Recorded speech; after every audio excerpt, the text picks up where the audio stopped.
Hi everybody, this is another little golden book and it's another Pooh one. It's called Eeyore Be Happy. It was a beautiful sunny day in the 100-acre wood. If Pooh had felt any happier, his stuffing would have popped. A fine day for playing Pooh sticks, Pooh said to Piglet as he picked up a small branch. Holding their Pooh sticks, the two friends hurried onto Pooh Sticks Bridge. Pooh Sticks is an easy game to play.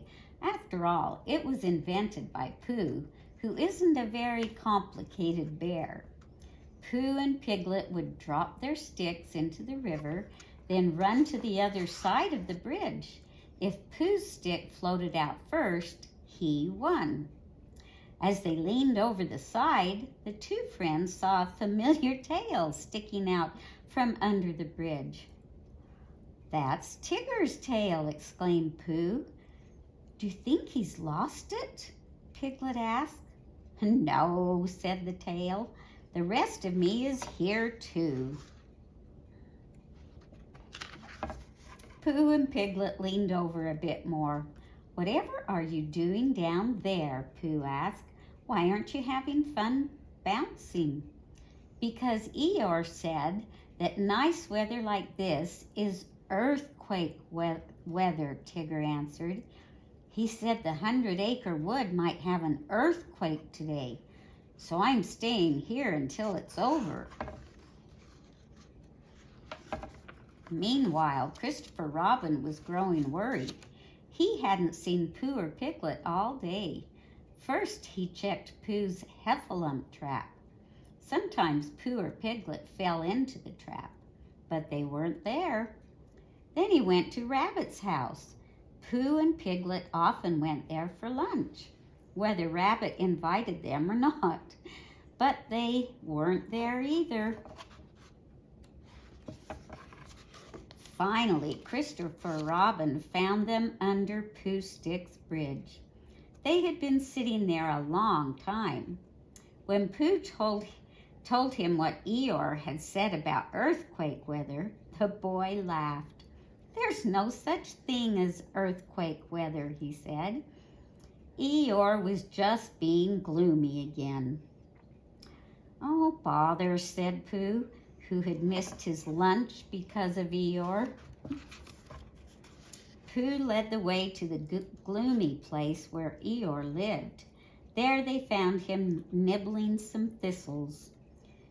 "You said there was going to be an earthquake, Eeyore," Tigger said. "You've spoiled our whole day." "Why are you always so gloomy about things?" asked Piglet. "Oh, it's nicer to be happy than gloomy," said Pooh. "Perhaps it is," Eeyore agreed, "but I don't know how to be happy. Nobody ever showed me." "Oh, it's easy to be happy," Tigger cried. "Just bounce." Eeyore took a few practice bounces, then bounced off behind Tigger. Feeling very happy, Tigger bounced really high. "Look out!" Christopher Robin shouted, but it was too late. Tigger and Eeyore bounced right into a big mud puddle. "I don't think bouncing makes me happy," said Eeyore. "Let me show you what does make me happy," said Pooh.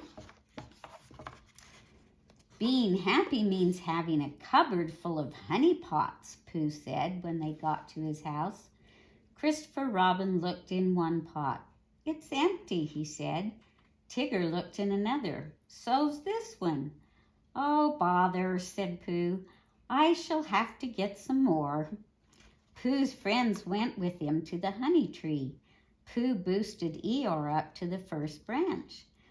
"Just keep climbing until you see the place where the bees keep the honey," Pooh said to him.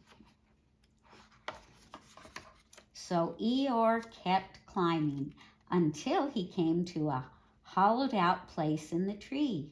He reached inside and felt around for the honey.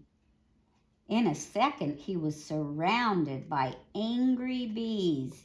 Before he knew what was happening, Eeyore came tumbling out of the tree right on top of Pooh. They all ran as fast as they could to Piglet's house. The bees swarmed after them, buzzing angrily. As he ran, Eeyore cried, "I don't think taking honey from the honey tree makes me happy." Then it was Piglet's turn to help Eeyore be happy. "I feel happy when I'm painting my house," Piglet said. He gave Eeyore some paint. Eeyore had never climbed a ladder before. Piglet tried to hold it to keep it from shaking, but Piglet was small and the ladder was big, and Eeyore was nervous. Halfway up, he tripped on his own tail. Christopher, Robin, and Tigger tried to grab the ladder, but Eeyore came tumbling down. "I don't think house painting makes me happy," he said, dripping with paint. His friends helped him to his feet and tried to wipe him off. "Thank you anyway," said Eeyore. "Thank you all for trying to show me how to be happy." He slowly headed off toward his gloomy place. That evening, after a good bath, Eeyore sat outside. He looked up at the stars and the moon. "Hurricane weather," he said. One day of happiness was enough. It was good to be gloomy again. The end.